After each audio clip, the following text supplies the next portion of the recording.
জান্নাত মাওলার জান্নাত যদি যেতে চাও নিজেকে সম্মান নিয়ে ফিরে যেতে হবে। আর এই সম্মান মানে কোরআন ও ইসলাম। আর এই কোরআন ও ইসলামকে যারা আঁকড়ায়া ধরা আমার মাওলার কাছে ফিরে যাবে। আমার আল্লাহ বলেন ইন্নাল্লাযীনা আমানু ওয়া আমিলুস সলিহাত কানাত লাহুম জান্নাতুল ফিরদাউসি নুজুলা।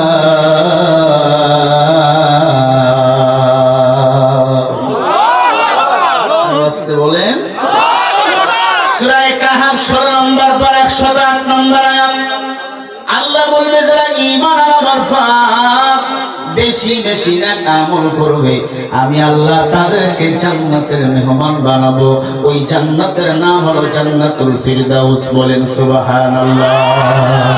আরো জোরে বলেন আল্লাহর বান্দা আল্লাহ জান্নাত যদি যেতে চান দিলের মধ্যে এক বিনাম পয়দা করা লাগবে। একমাত্র গোলামি করব আমি আল্লাহ যতদিন বাঁচবো। ডানে বামে কাউকে ভয় করব না, ভয় করব আমি কাকে?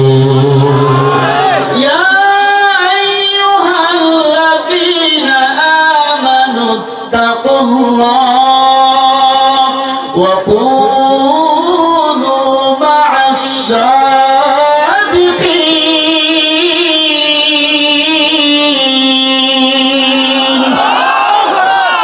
ইয়া আইয়ুহাল্লাযীনা আমানু তাকুল্লাহ, হে দুনিয়ার মুমিন আল্লাহ বলে আমাকেই ভয় কর।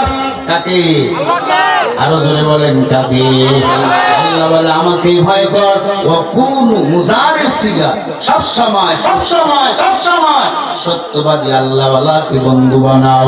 এ আল্লাহর বান্দা আল্লাহওয়ালা যদি আমার বন্ধু হয়, আল্লাহওয়ালা যদি আমার একজন নেতা হয়, আল্লাহর কসম ওই হাসরের ময়দানে আমার বিচারটা বড় হালকা হয়ে যাবে। ঠিক না ঠিক?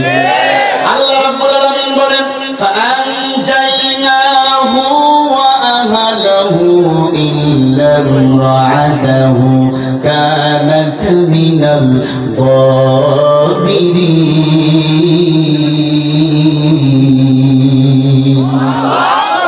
আরে নিয়ে আসতে বলো ভালো করে লাগান। সূরা আল আরাফ 8 নম্বর পারা 20 নম্বর পৃষ্ঠা 3 নম্বর লাইনের 83 নম্বর আয়াত। আল্লাহ বলেন দুনিয়াতে যার নেতা হবে ভালো, হাসরের ময়দানে আমি আল্লাহ তার সাথে ভালো ব্যবহার করব। আপনার নেতা গাঞ্জাখোর বিড়িখোর এটা ভালো না? না, কেমন নেতা হবে আপনার আল্লাহ পাক বলেন ওয়ামান আহসানু কাওলাম মিম্মান দাআ ইলা আল্লাহ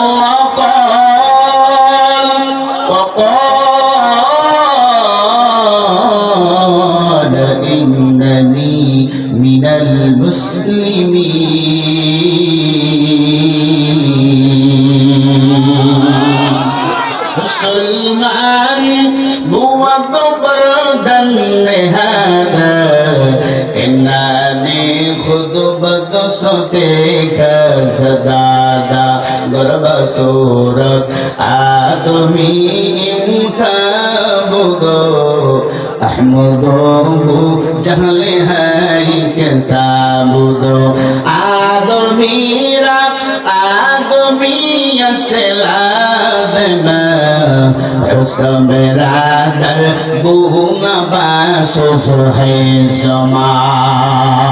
আল্লাহ বলে ওয়ামান আহসানু কাওলাম মিম্মান দাআ ইলা আল্লাহ। এটা সূরা হামিম সিজদা 33 নম্বর আয়াত।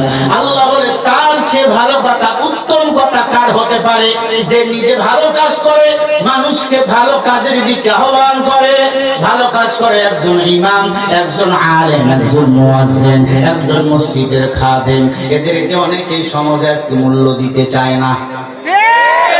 করো তুমি ভাই, ইমামতি করো ভাই, এটার কোনো মূল্য নাই। মোল্লার দল মসজিদ পর্যন্ত।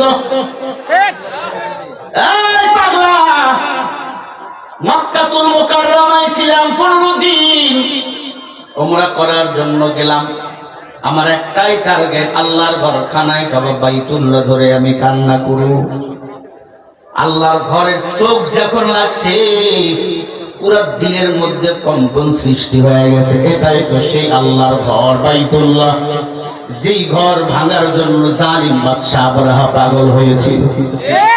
আমার নবীজির দাদু ভাই আব্দুল মুত্তালিব খানায় কাবা দরজায় গিয়ে চাবিটা দিয়ে বলেছি, আল্লাহ ঘরের মালিক তুমি, তোমার ঘরকে তুমি হেফাজত করো। আল্লাহ পাকের ঘরের একটা পাথরের কোণা পর্যন্ত আঘাত করতে পারেন ওই জালিম বাদশা আবরাহা। আল্লাহ পাক 100টা ওজনের একটা পাখি, আবাবিল পাখি দিয়া ওই জালিম বাদশা আবরাহাকে ছিন্ন বিচ্ছিন্ন করে দিয়েছে।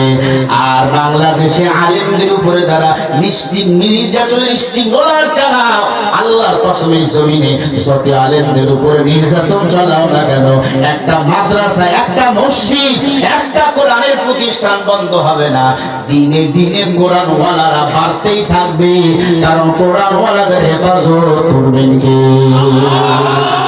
একজন মামুনুল হক জেলখানে আছে, লক্ষ মামুনুল হক ময়দানে আছে না? সরকারকে বলবো আর কত তামাশা করবেন? মাদক সেবিকা পাপিয়ার জামিন হয়, আলেমের জামিন হয় না। সাইকুল হাদিস বিন সাইকুল হাদিসের জামিন হয় না, এটা সারা দুনিয়া জানে। যার জন্য কাবা ঘরের গিলাফ ধরে মুসলমানরা কান্না করে। সরকারকে বলবো তামাশা পোষণ বাদ দাও, একজন সাইকুল হাদিসের আমরা মুক্তি চাই। আলেমের জন্য যদি আমাদের 10 জনকে ফাঁসি রশিতে ঝুলাতে হয় আপনি ঝুলান, একজন সাইকুল হাদিসের আমাদের মাদ্রাসাওয়ালাদের দরকার। আমরা কি সবাই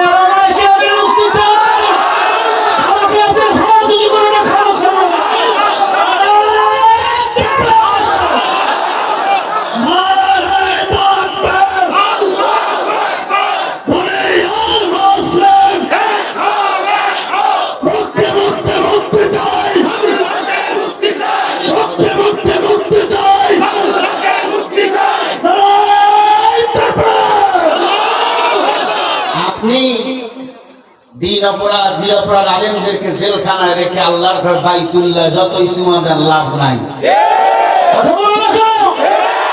যতই বড় দায়িত্বহীন ক্ষমতার বান্দা হন, আলেমের সাথে বেয়াদবি কইরা যত লাফান না কেন, নমরুদের মতো একদিন পাগল হতে হবে। তুমি রমজান এলে রাখো না রোজা, দিনকে করো আঘাত, পয়সা গরিব নেই তো অভাব, দাও না তো যাকাত। ইমানদারি ভরাই করো, নেই তোমার ঈমান, তুমি কেমন মুসলমান, কেমন মুসলমান, তুমি কেমন মুসলমান। নামাজের সাথে নাই পরিচয়, মানো না কোরআন, তুমি এমন মুসলমান। ঘরে নামাজের খবর নাই, অনেক মহিলা আছে পর্দা করেই না, হুজুর দেখলে 3 হাত কাপড় মাথায় দেয়, আছে না নাই?